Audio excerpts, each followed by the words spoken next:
There's a wind and it's blowing. There's a current that's running deep. I can't see but I know it. There's something's right, it's meant to be.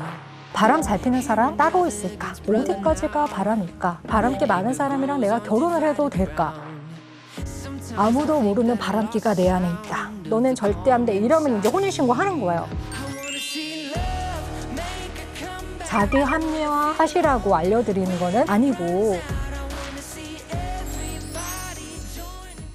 오늘의 주제는 아주 흥미로운 주제를 준비해봤습니다. 바로 바람인데요. 바람 우리 곁에 굉장히 가까이 있죠. 드라마에도 요즘에 굉장히 화제가 됐던 부부의 세계, 펜트하우스 2, 그 주축이 다 이제 이런 바람에 대한 이야기들입니다. 바람 하면은 어떤 생각 드시는지 모르겠어요.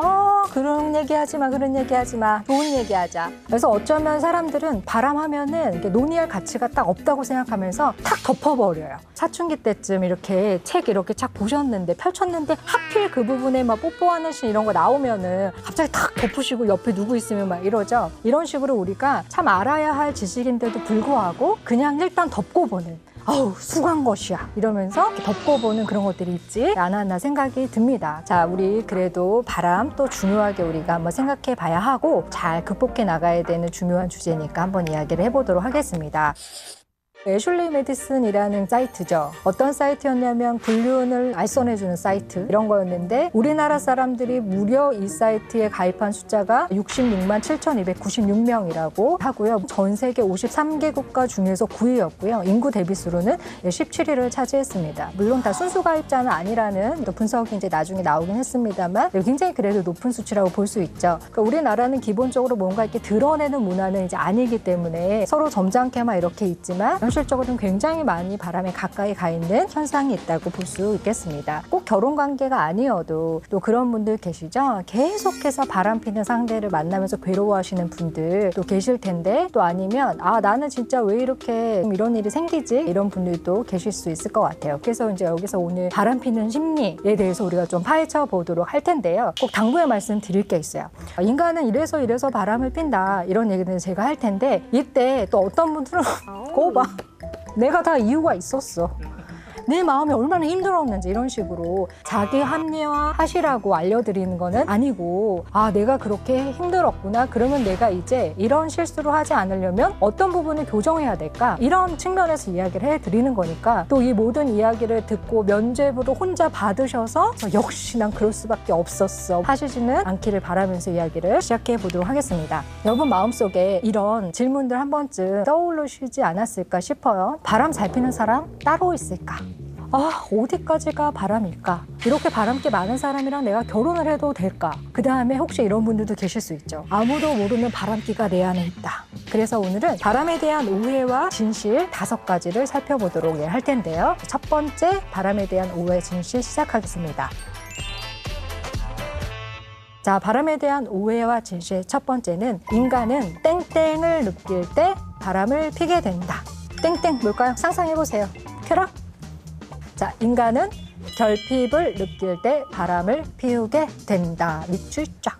바람도 아무나 피는 건 아니거든요. 바람을 피는데 진짜 많은 에너지가 들어요. 보통 여러분 그 2집 살림까지는 많이 아시죠? 근데 4집 살림 이런 케이스도 있어요. 그러니까 이런 식으로 그 에너지를 가지신 분들이 이 바람이라는 걸 피게 되는데, 바람을 피게 되는 인간의 에너지 자원이 뭐냐면 결핍이야. 여기서의 결핍은 크게 2가지로 나뉘게 돼요. 개인의 결핍과 관계의 결핍이죠. 강용 한국심리상담센터 원장님이 이런 얘기를 한 적이 있어요. 어린 시절 부모와 애착관계가 제대로 형성되지 않으면 결혼하고 난 뒤에 바람을 피울 확률이 높아진다. 물론 다 100% 그런 건 절대로 아니에요. 우리가 다 똑같은 상황에 놓여 있다고 해도 모든 사람들이 다 똑같은 선택하는 거 절대로 아니거든요. 그런데 아무래도 어린 시절에 부모로부터 안정적인 사랑을 잘 받지 못했고, 아니면 부모님이 굉장히 완벽주의적인 부모님이었다거나, 아니면 굉장히 비교, 자식들끼리 배틀 붙이는 부모님들 있죠. 그런 식으로 하셨다거나, 이럴 때 성장 과정에서 생겼던 유년기나 청소년기의 그 외로움들이 사라지지 않고 성인기에 들어와서 계속해서 자기의 마음을 따뜻하게 채워줄 수 있는 그런 사람들을 찾아서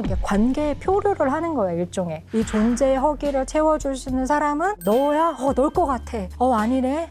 패스. 이제 널 것 같아. 이러면서 계속해서 관계의 결핍을 느끼게 되는 거예요. 그 다음에 이제 개인의 결핍이 있으면 관계의 결핍과 연결이 되게 되는데요. 세인트루이스 워싱턴 대학교의 바르타 교수는 뭐라고 얘기했냐면 외도를 하게 되고 바람을 피게 될 때는 상대방에 대한 정서적인 불만족이나 무시당하는 느낌, 평소에 일상 속에서 느끼는 어떤 분노, 기분들이 외도의 굉장히 주된 동기로 나타났다라고 이제 이야기합니다. 불만족, 무시당하는 느낌 이런 거 되게 커플들에게 흔하잖아요. 누구 만났어?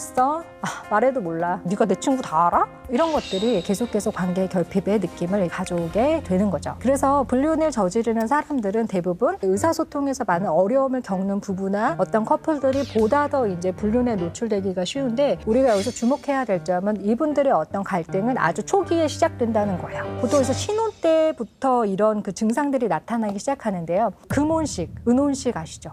은혼식은 은과 같이 단단해졌다. 그래서 25년 하고 금혼식은 금과 같이 단단해졌다. 그래서 이제 금혼식 하는데 그러면 결혼 1년 차는 뭐라고 부르는지 아세요? 결혼 1년은 뭐라고 부르냐면 지혼이라고 불러요. 지혼의 이 지는 뭐냐면 종이 지자예요. 종이처럼 찢어지기 쉬운 관계다. 그래서 우리 신혼 1년 차를 지혼이라고 부르거든요. 그래서 신혼 1년 차 때 서로가 굉장히 싸웠지만 잘 화해하고 배려하려고 되게 노력하고 뭔가 이런 부부들은 보통 그 프레임으로 쭉 보통 가게 되고요. 딱 1년 차부터 탁 틀어지고 엇갈리고 그러다 출산하고 그럼 더 엇갈리고 이러면서 이제 굉장히 어려워지죠. 그래서 관계도 아주 기초적인 베이스를 깔고 하는 것이 굉장히 중요하다는 것을 기억해 주시면 좋겠습니다. 우리 두 번째 바람에 대한 오해와 진실 확인은 우리가 일단 사연을 읽고 시작해 보려고 합니다. 남편의 휴대폰을 엿본 뒤로 머리가 복잡한 30대 주부입니다. 요즘 따라 남편이 휴대폰을 끼고 살길래 정말 이상하다 싶어서 몰래 들여다봤더니 저도 잘 아는 남편의 직장 동료와 나눈 메시지들이 굉장히 가득하더라고요. 평소 저한테는 아니 그래 알았어 정도의 메시지만 보내던 남편이었는데요. 그 여자 동료에겐 밥 먹었니? 보고 싶다. 옥상에서 잠깐 볼까? 하며 다정한 메시지들이 담겨 있었습니다. 아이들을 봐서 제가 한동안 모른 척 했는데요. 점점 평소에 없던 야근이 잦아지고요. 주말 약속도 늘더라고요.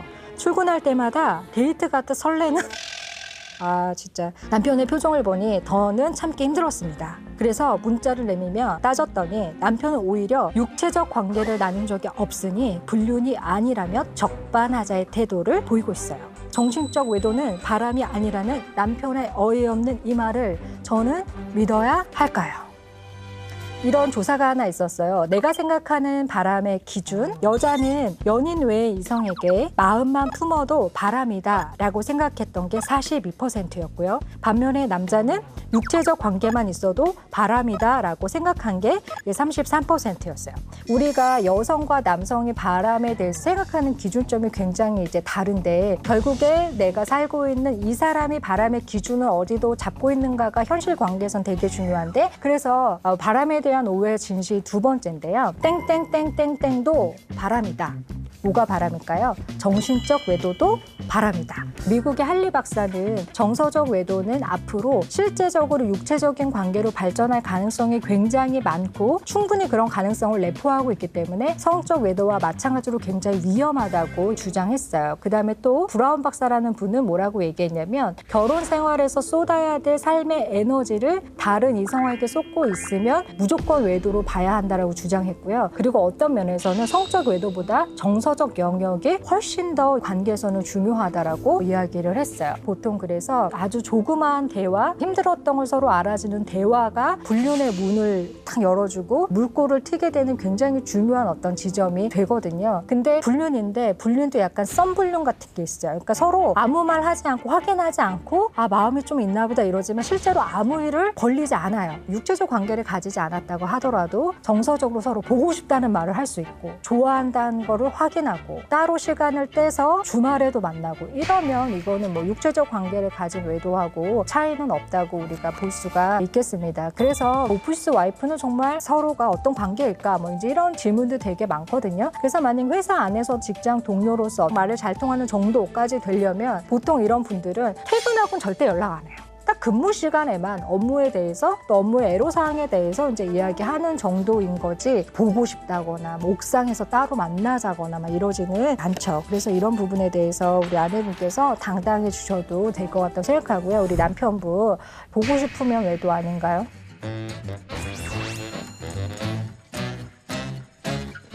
저는 바람은 되게 사람들에게 다 서사가 있거든요. 그러니까 그 서사가 있다는 게 그 서사를 지지한다거나 서사가 굉장히 합리적이다라는 측면이 아니라 그냥 또 저희 같은 사람들의 입장에서는 인간들이 왜 이렇게 행동을 하게 될까에 대한 생각이나 고찰을 하다 보니까 서사를 이제 읽게 되는데 저희가 딱 느낄 때 이런 원나잇은 서사가 빠진 바람인데 바람보다 배신에 가까운 거죠. 관계라는 거, 내가 연인 관계를 맺는다거나 부부 관계를 맺는다는 건 성적인 배타성을 가지는 게 기본값이잖아요. 너와 결혼 생활하는 동안에는 제3의 인물과 성적인 관계를 맺지 않겠다는 성적인 배타성이 있는 게 이제 기본값인데 이제 그거를 깬 거죠. 상대방은 무조건 배선으로 느낄 수밖에 없죠. 그래서 내가 생각하는 바람의 기준은 실제로 별로 중요하지가 않아요. 실제 우리 일상에서 벌어질 때 가장 중요한 기준은 뭐가 되냐면 내가 만나거나 살고 있는 상대방이 생각하는 바람의 기준이 무엇인가가 우리의 관계의 다음 스텝을 결정하게 되는 거죠. 그래서 바람은 굉장히 관계적인 거기 때문에 나는 이렇게 생각해 라고 생각해서 되는 문제는 절대로 아니다.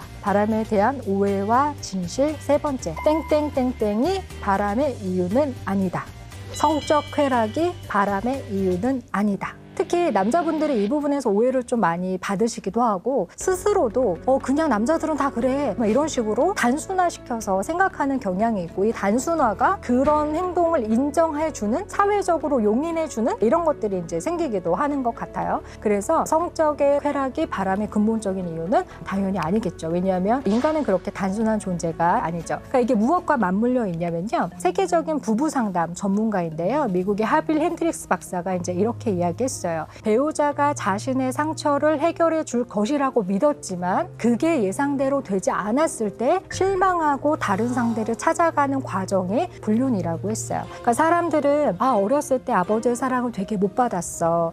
이 남자는 너무 아버지처럼 따뜻할 것 같아. 그래서 우리가 결혼을 했는데 그런 사람이 아니었어요. 그러면 계속해서 뭔가 부족하다고 느껴지게 될 거예요. 그럴 때 이제 이 사람이 뭔가 새로운 삶을 찾는 시도가 이제 불륜으로 이제 가게 되는 건데 그럴 때 굉장히 중요하게 작용하는 지점 하나가 무엇이냐면 섹스라는 거예요. 왜냐면 우리가 부부관계나 오래된 관계에서는 그러니까 사람들이 굉장히 고착화돼 있잖아요. 관계가. 그래서 불륜을 하셨던 분들 중에 이런 얘기 하시는 분들 되게 많아요. 제가 이제서야 여자로 비로소 느껴져요. 저는 이 사람 앞에 있으면 제가 진짜 남자라는 생각이 들어요. 이런 굉장히 새로운 발견들을 해 나가신단 말이죠. 섹스가 굉장히 단순한 행위 같지만 섹스는 의식, 무의식적으로 상대방에게 나 자신을 완전히 무장해제하는 굉장한 행위거든요. 사람이 얼마나 정신 건강이 건강한가를 볼 때 얼마나 건강하게 성관계를 할 수 있는가가 굉장히 중요해요. 성중독이나 이런 분들이 보면은 정상적인 인간하고의 커뮤니케이션을 하는 성관계는 불가능하거든요. 그러니까 그것처럼 성관계 안에서 사람들이 느끼는 감정, 생각들, 또 내가 나를 알게 되는 것 이런 것들이 굉장히 많은 심리적인 것들이 반영되어 있다는 것이죠. 그래서 동물의 왕국이 아니잖아요. 그렇기 때문에 성적 쾌락만이 단순하게 있는 게 아니고요. 그런 관계에서 받는 희열감 이런 것들이 다 성관계 안에 포함되는 거죠. 무의식에 무의식으로 내려가면 우리가 가지고 있는 어떤 결핍과 현실적으로 맺고 있는 관계에서 오는 불만족과 결핍과 원래는 내가 갖고 싶었던 관계의 모습들이 새로운 대상과의 성관계를 통해서 우리가 이제 충족시키려고 하는 시도들이 담겨 있습니다. 그래서 일종의 외도는 자기 증명과 자기 확인의 과정이라고 볼 수 있는데요. 결론은 왜곡된 시도라는 게 이제 문제죠. 바람에 대한 오해와 진실 네 번째입니다. 땡땡땡땡이 바람을 끝내지 못하게 한다. 자, 땡땡땡땡이 바람을 끝내지 못하게 한다. 위반 행위가 바람을 끝내지 못하게 한다. 자, 위반한다는 건 굉장히 강렬한 매력이 있죠. 쉽게 말하면 해선 안 될 짓을 할 때 인간이 느끼는 어떤 그 묘한 그 희열감, 그 심리적인 특성 하나가 우리가 이 관계에 오랫동안 계속해서 머물게 만드는 원인이 된다는 거예요. 성연구가 중에 잭 모린이라는 사람이 있는데요. 그 사람이 이런 말을 했어요. 위반에 의미가 있는 만남이나 판타지가 종종 자기 확증감 또는 굉장히 자부심을 주기 때문에 위반 행위를 사람들이 쉽게 떠나지 못한다라고 이야기했어요. 그러니까 금지된 것에 것을 할 때 사람들은 훨씬 더 빠져들게 되고 그때 느끼는 어떤 심리적인 희열감에서 사람들이 쉽게 손을 떼지 못한다는 얘기예요. 그래서 이런 말이 있죠. 끌림에 장애물을 더한 것이 흥분의 정도다. 끌리는데 장애물이 생기면 흥분이 더욱더 가중된다는 거야. 그래서 어른들이 그런 말 하잖아요. 얘 결혼한다고 데리고 왔는데 영암이야. 아주 그냥 내가 오늘부터 도시락을 싸갖고 다니면서 뜯어 말리려고. 엄마 친구들이 뭐라고 그래요? 와서 냅두면 다음 달이면 떨어질 일을 네가 그러고 싸잡고 말리잖아? 진짜로 더 붙는다? 냅두면 헤어질 거를 말리고 막 너넨 절대 안 돼 이러면 이제 혼인신고 하는 거예요. 그래서 혹시 여러분 주변에도 하면 안 되는 짓 하는 사람이 있으면 그냥 내비두시면 그 관계는 알아서 싸우고 헤어질 일이 되게 많아요. 말려가지고 세기의 사랑이 되는 경우가 되게 많거든요. 그 다음에 분류는 이런 심리도 있다고 하죠. 그 상태를 내가 가졌을 때 상대 배우자에 대한 승리감 그런 것들도 심리에 영향을 미친다고 합니다. 바람에 대한 오해와 진실 5번째요. 외도는 일종의 땡땡땡땡이다. 외도는 일종의 권력 행위이다. 웬 권력? 이렇게 생각하실 수 있는데요. 노진철 경북대 사회학과 교수가 이제 이렇게 얘기했어요. 소득 수준이 높거나 직급이 높은 사람 중 이런 경험자가 많다는 것은 자신이 일정한 권력을 누리고 있다는 것을 확인하려는 심리적인 반작용이다라고 분석했던 이야기가 있었는데요. 실제로 월 소득이 500만 원에서 699만 원이 되면은 42.3%가 이 높은 소득군일수록 외도를 경험한 적이 굉장히 많이 있었고요. 특히 개인 월 소득이 700만 원 이상인 계층은 51.6%가 외도 경험이 있었습니다. 그런 말들 하잖아요. 남편이 막 계속 늦게 오고 막 이래요. 그러면 당신 혹시 바람 펴? 그러면 우리 드라마에서 그런 대사 나오잖아요. 야, 바람은 아무나 피냐? 바람도 돈도 있어야 피는 거야. 그게 되게 우픈 현실인데 조각난 진실 정도는 아닐까 생각이 듭니다. 결국에 결핍이 있었다고 하더라도 내가 스스로 그 결핍을 채우는 것에 대해서 노력하고 다른 방식들을 발견하지 않으면 부메랑이 돼서 나 자신이 되는 거고 이미 내가 가지고 있는 진짜 소중한 관계들을 영원히 이룰지도 모르니까요. 인간이 가지고 있는 개인의 고유한 결핍의 문제는 관계를 통해서 해결할 수 있는 게 아니라 결국에 자기가 자기 자신을 얼마나 잘 알고 자기가 자기 자신을 성장시키려는 도전이 있는가에 갈림길이 있다라고 볼 수 있겠습니다.